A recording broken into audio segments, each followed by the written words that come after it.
This is Killer Innovations, a show about ideas, creativity, and how you can innovate. Welcome to the Innovator's Garage, where you learn to create your next game-changing killer innovation. Hello, this is going to be a unique experiment this week with the show. I'm actually recording the show as I am in my car driving back from an annual event that I host in Keystone, Colorado. It's a 2-day event, roughly about 400 people in attendance, talking about technologies and innovations 3 to 8 years out. It's also the event each year where we do the premiere of our vision videos.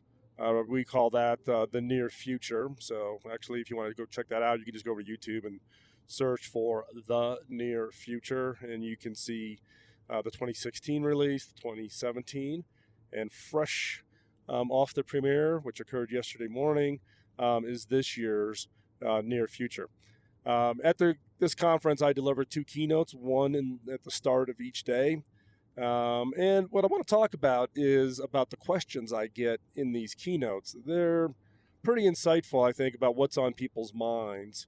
One question that I got in the Monday keynote that actually started me down a rant was my thoughts about artificial intelligence. Now, if you've listened to, well, we just recently did a show with Box and their use of AI dealing with content management. If you use Box being an online cloud service where you can store and share files and media and etc. And it was pretty insightful as far as how Box looks at artificial intelligence. If you go back even further, I did an interview with Stephen Guggenheimer, who was who is the vice president, corporate vice president at Microsoft, and oversees the AI work at Microsoft at the CES. So I did that at the Consumer Electronics Show this year. So the show came out, I'm guessing, somewhere in February, if I recall correctly. So those are 2 shows I've done already on AI. But this was a unique question. The question on Monday was specifically around in my thoughts on AI, and did I share or agree or disagree with other technology industry leaders, their thoughts on AI.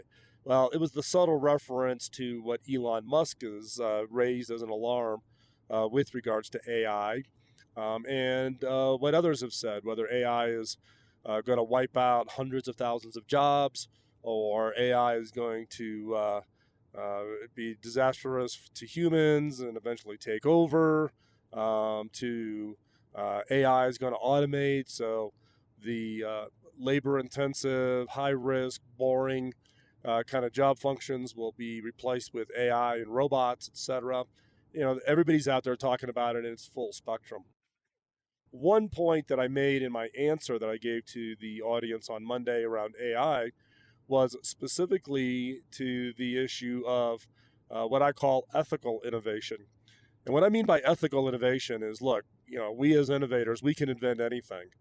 You want to go use your highly creative, innovative skills to do harm, you can do that. You want to do it for good, you can do that too. And the question is how do you define ethical innovation or ethical innovators, and what defines ethical innovation? Is doing work for the military under military contract, is that ethical innovation or not ethical innovation? The point being is it's kind of gray, but at the same time, I think we're in the early phases of having a meaningful discussion around what is ethical innovation and how should we think about it from the standpoint of what it is we do and don't do. What do we invent and not invent? Now, it's not as simple as saying, well, this thing I'm going to go innovate on is ethical, because you have to be aware of the unintended consequences. While someone may go off and invent something that was viewed as being highly ethical, someone could find a way to use that exact same thing and do unethical things with it. So it's the first, second, third, fourth order unintended consequences. It's not your thoughts and your entire vision for the innovations you create. It's the thoughts about how are people going to use this, and will they use it for good or not? And so therefore that becomes at least something that I think innovators should talk about. Well, that's basically the crux of the answer that I gave to this audience on Monday, and it generated a lot of follow-up conversations around this whole concept of ethical innovation and unethical innovation, and what does that mean? And those of us who are in the innovation business, meaning whether you lead an innovation team, whether you're a lone innovator, or you're a chief innovation officer for a multinational large corporation, or you're head of your CTO for a government agency. What does ethical innovation mean, and how should we think about it? I don't have the answer, right? But I think it's a conversation that we in the innovation community should be having. And what does that mean from the standpoint of technology such as artificial intelligence, robotics, and others that are out there from the standpoint that could be viewed as being negative? And negative doesn't always mean that it's going to, be disastrous. How do we think about ethical innovation? Is an innovation that's going to, wipe out hundreds of thousands of jobs? Is that ethical or not ethical? It depends on which side of the table you're on in the conversation. So, but it opened up again, some interesting thoughts. And there's innovation leaders out there across the spectrum that all have varying different opinions. And employees are beginning to become activists around it. So if you look at what has happened at Google or what's happened at Amazon, where employees have put together petitions to their CEOs to tell their CEOs to not accept work for government agencies, don't do face recognition, I think was the one with Amazon or others. Google had a contract with one agency, and it seems that there was, thousands of employees at Google who were not happy about that, and thought that that was, quote, some form of evil innovation for use of technologies being invented by the engineers at Google. So I'm interested in hearing your thoughts. What do you think? Do you think there's a way to define this, or draw a box around it, or to have an opinion on this? And then, what would be the discussions and definitions around what this whole concept of, quote, ethical innovation? What does that mean? Now, there's other industries, such as, pharmaceutical, medical, biologists, and they have a whole category of employees called bioethicists.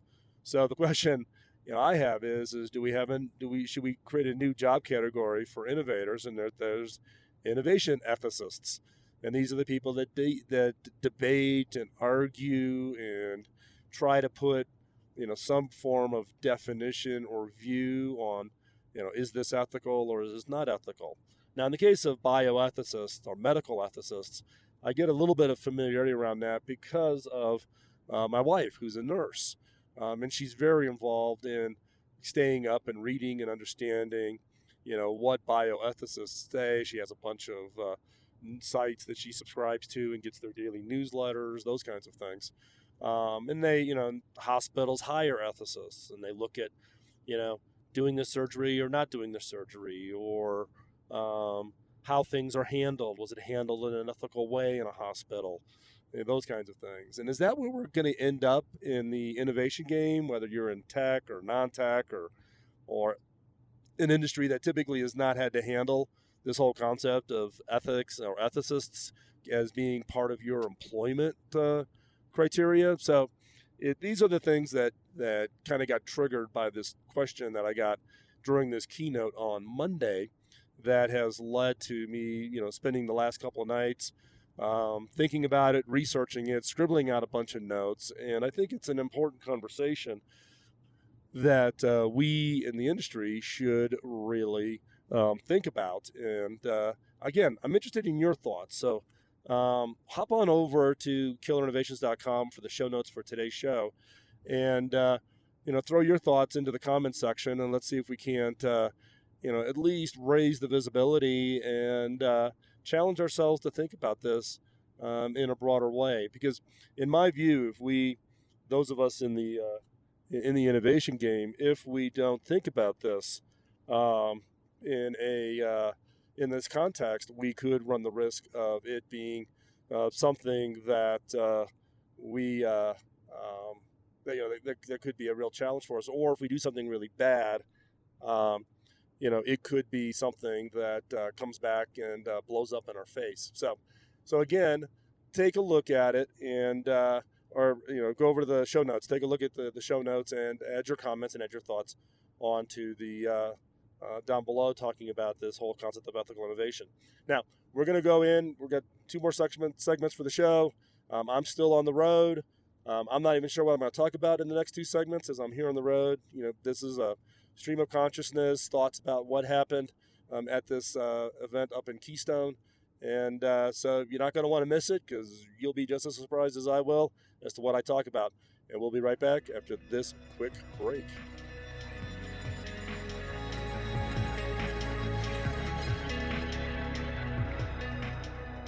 Welcome back. Obviously, I enticed you to stay with the show today and listen to segment 2.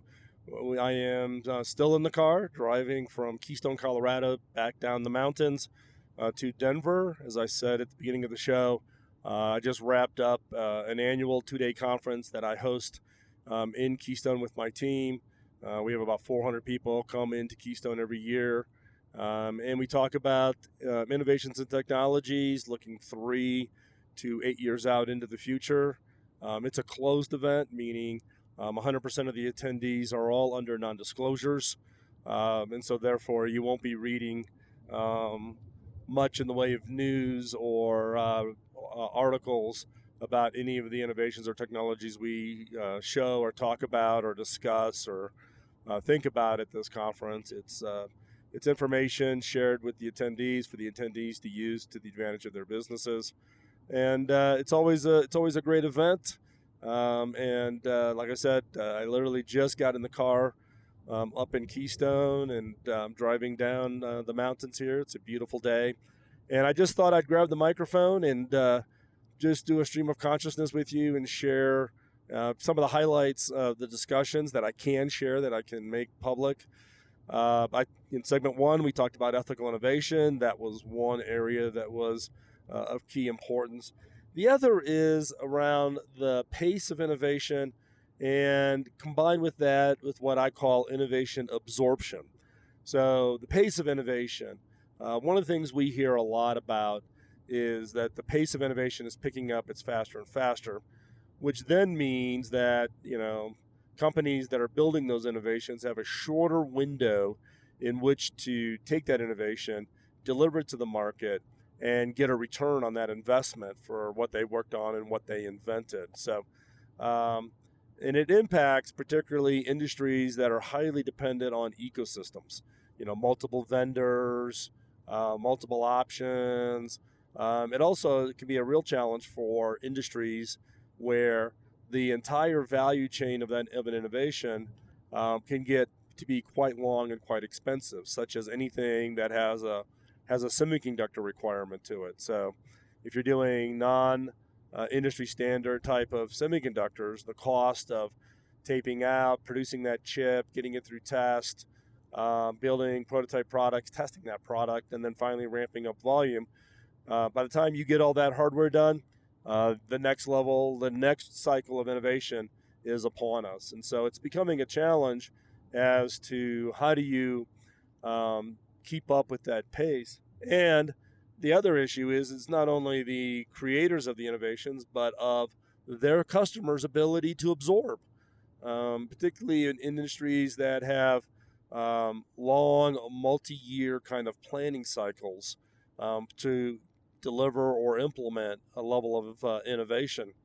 So we talk about innovation being fast and speedy, and speed is everything, but some industries and some customers have a hard time keeping up with the cycle. And even if you were an innovator and being able to pick up that pace, could your customers even absorb it? And that becomes kind of an interesting topic of conversation. But how do you synchronize? If you think about it like a transmission in a car, how would you mesh the gears between the innovators creating the innovation and the customer's ability to take that innovation and implement it into the business and be able to get the benefit from it? And then how do you denote value, right? Because if the innovation rate continues to increase, vendors need to find a way to how do they get a proper return for that investment of time and energy. At the same time, the customers are looking for value. How much am I spending to get this innovation?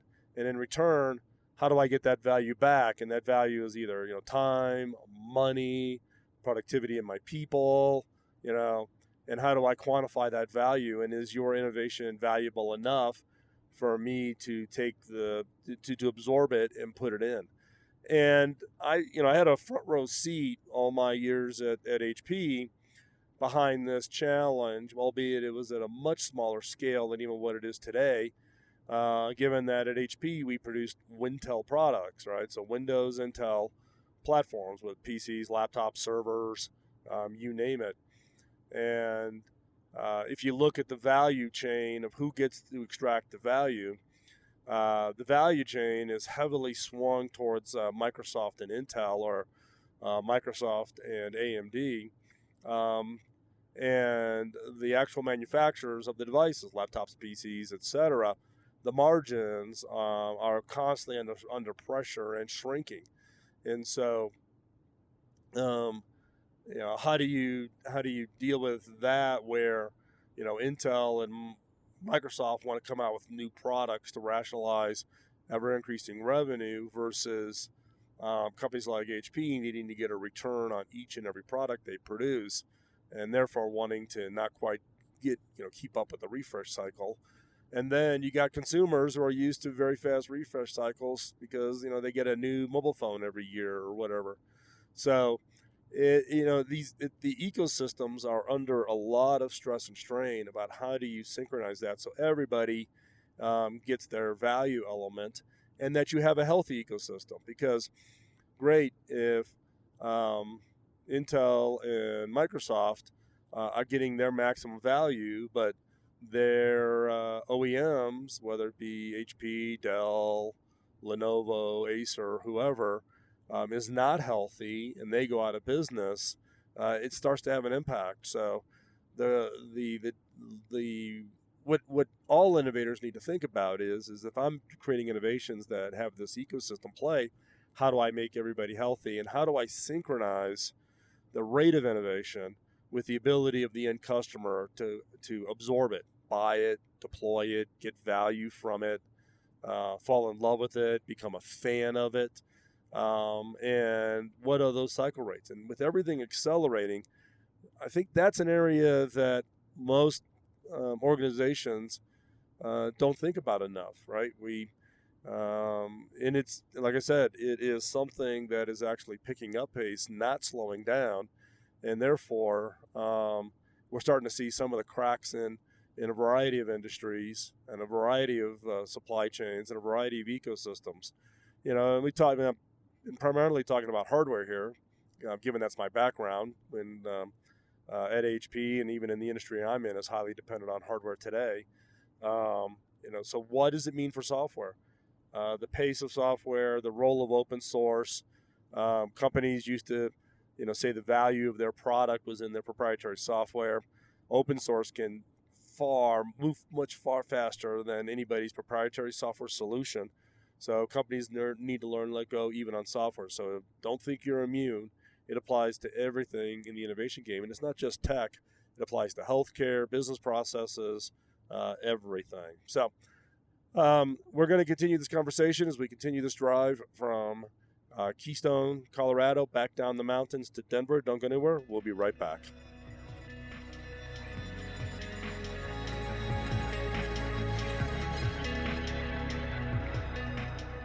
Welcome back. Yes, we are continuing this experiment. I am still in the car driving from Keystone, Colorado to Denver, Colorado.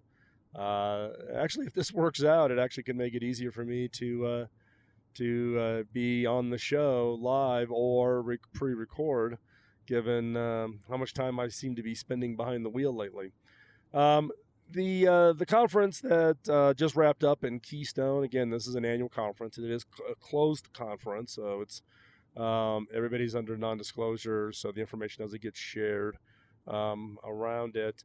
But one of the things we do it each year at the show is we share the premiere of a video that we call The Near Future. We started this in 2016.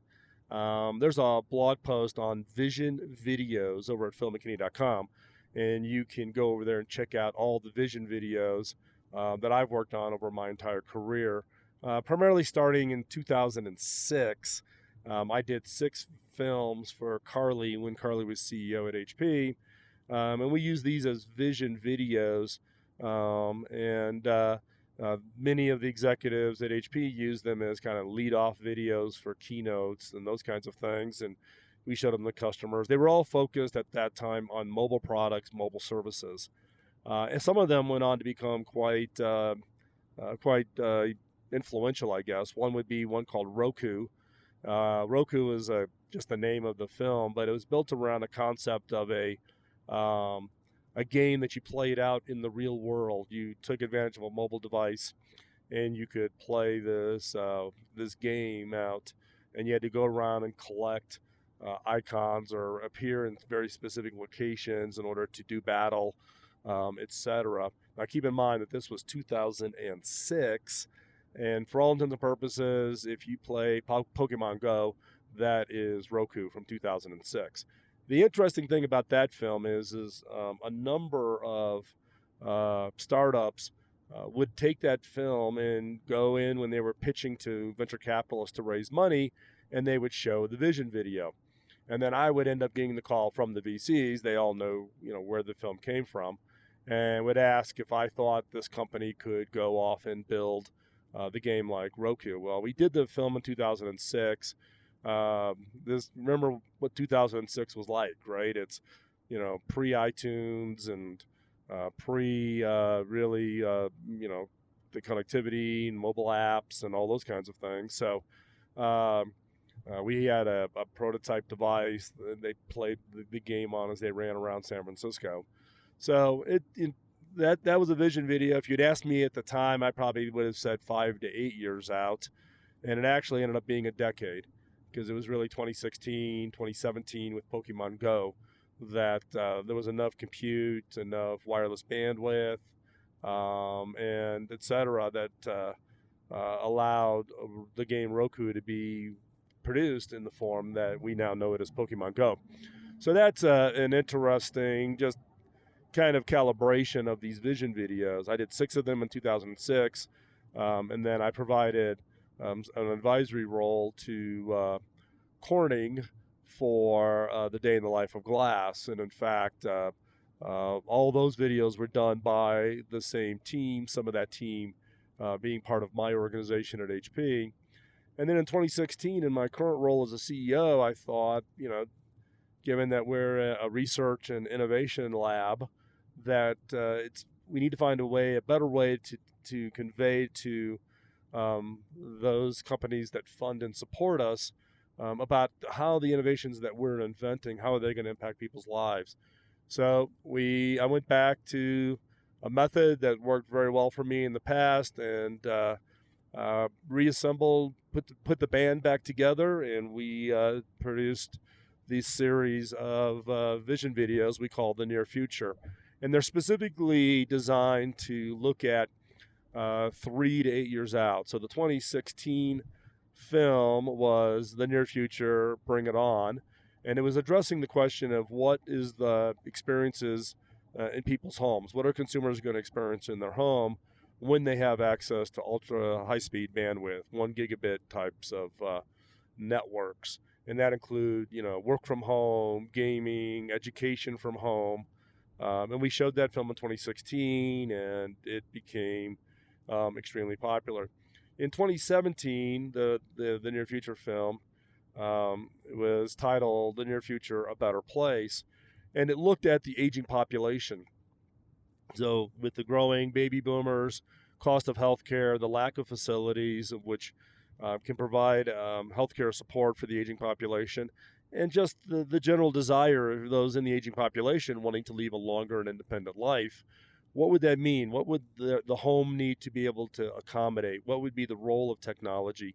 What would be the role of networks? What would be the role of the healthcare systems to allow people to live a long and independent life. So that was the near future, a better life. Interesting little side story on that.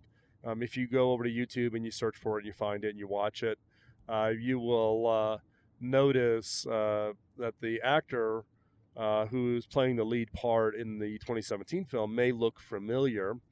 That gentleman, he actually has appeared in 500 films, and it is Rance Howard, Ron Howard's dad, Ron Howard, the director's father. And Rance got engaged on the project, became very enthusiastic, given, he's, been a little bit of a spokesperson about the aging population. And, even, I think he was 82 when we shot the film. He was still working as an actor and very, he was, very active. He flew with us around the country as we went to locations to shoot the film. Unfortunately, within, I don't know, probably 6-7 months after we released the film, Rance unfortunately passed away. And but we were, very pleased that he committed to our project. This year's film is The Near Future, Ready for Anything, and it's taking a look at education. If you think about it, how do we prepare students today to be able to work in the future with technologies that have not yet been invented, for jobs that don't even exist, to solve problems we don't even know about? The traditional educational approach is not going to be sufficient to prepare them, because we are shifting from this information economy to the innovation economy. And so how do we prepare the students? And that's what this film is really about. So this film is a combination of the role of technologies and bandwidth, communications, globalization of education. So how do students from all over the world join together because of their common interest or passion to learn something? And what is that role of the technologies and high-speed networks are going to be to make that a reality? But also a second part of it is to expose how we think in the future students will learn. It'll be about experimentation. It'll be about trying things and if not working out. And I won't do too much of a spoiler, but there's one scene in the film that looks at chemistry experiments in a traditional, like high school age, chem lab. And they're experimenting, but they're experimenting digitally, trying to make something explode. And in my keynote on yesterday, I pointed out that it's a much safer high school lab than when I was in high school, because I was the kid who was mixing things up and trying to blow up the lab in the high school. If anything exploded in my high school, I was the first person to be called in and interrogated. So, allowing students to learn by discovery is going to become an important part of this future of education. So the near future, Ready for Anything. We released the film yesterday. There's been, VentureBeat has written about it already. So go check it out. In fact, we'll try to embed some links into the show notes so that you can click on all 3 of the films and see and watch all of them. And vision videos, they may play a role in your own organization for how do you tell your stories. Particularly if you're in a tech world like I am, and you're very comfortable in tech, we tend to get caught up in talking about speeds and feeds and gigabits and nanometers and network latencies and all those kinds of things. And you're talking to other executives or end customers or government agencies, and their eyes are glazing over. Think seriously about vision videos and what the role of the vision video would be for you. And actually, if you're looking to do a vision video, reach out.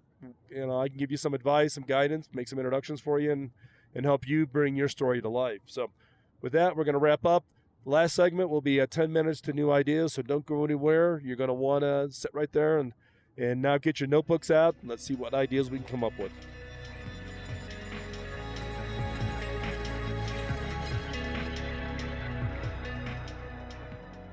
This segment of the show I call 5 minutes to new ideas. Designed for the creative mind looking for that next great idea. Each episode will challenge you to think differently about yourself and your business by asking unique, funny, and sometimes crazy questions. Get your notebook out and be ready to uncover that game-changing idea. Here is 5 minutes to new ideas.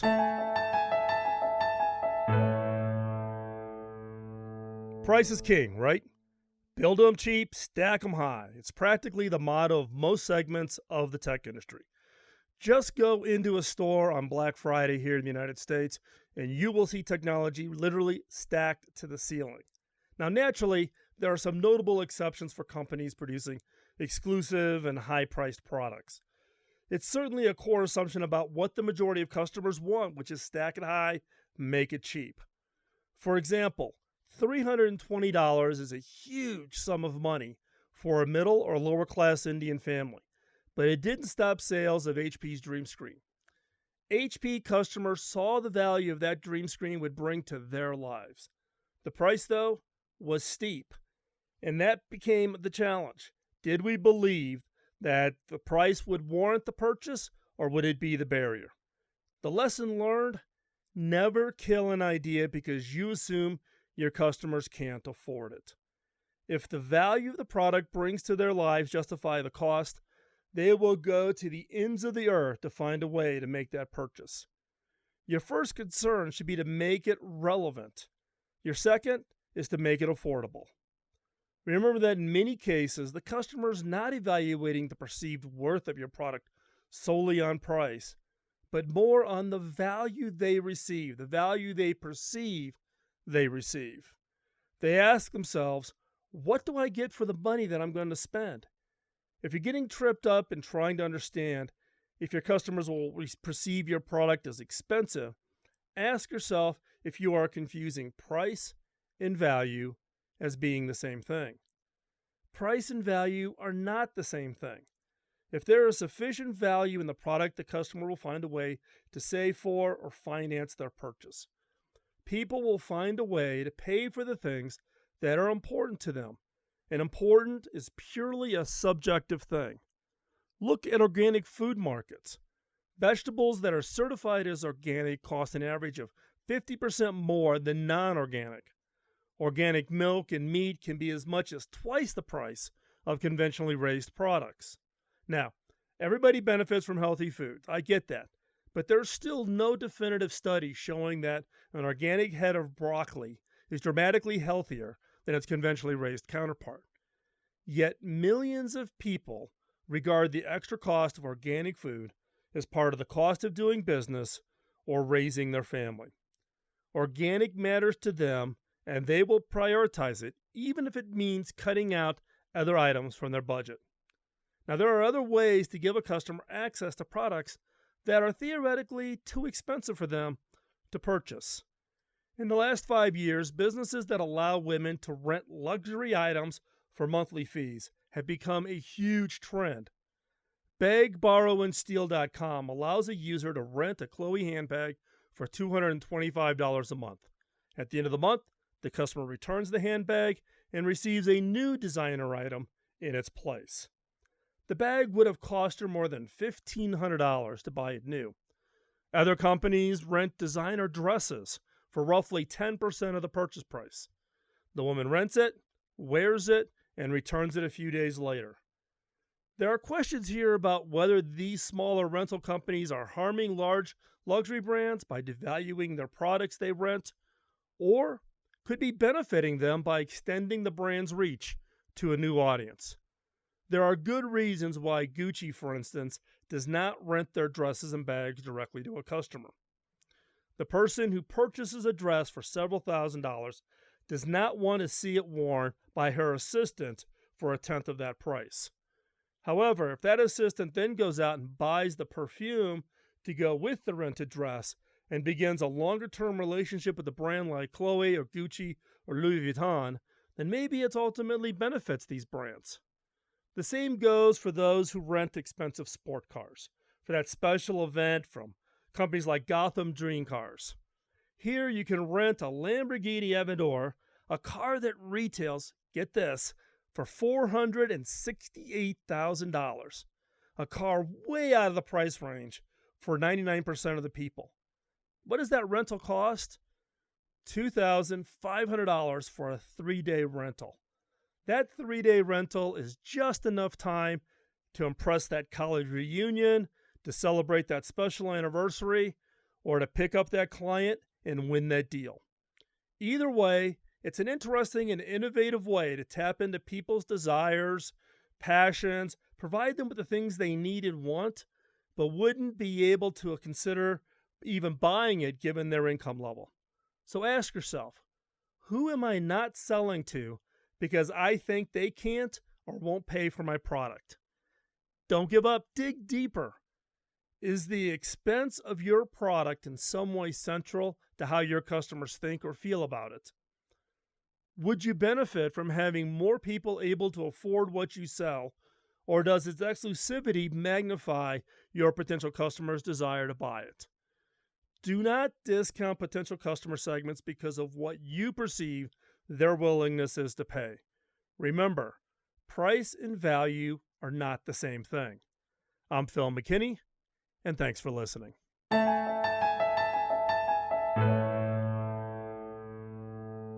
Thanks for taking the time out of your busy schedule to join in. If you have any comments or suggestions, drop me a note over at phil@killerinnovations.com. Now, the reason I've been doing this show since 2005 is to pay back my early mentor by paying it forward. My first mentor, Bob Davis, invested an immense amount of time in training and coaching me, which had a major impact on my career. When I went back and asked him how I could pay him back, he just laughed and said I couldn't. I had to pay it forward. If I could ask for a favor, could you help me pay it forward? How? 1, give us a rating wherever you get your podcasts, as that helps spread the word. And 2, by telling others about the show. This episode of Killer Innovations was produced by the Innovators Network. You can find the show notes and the entire show catalog over at killerinnovations.com. I'll talk to you next week. In the meantime, go out and change the world with your killer innovation. Bye-bye.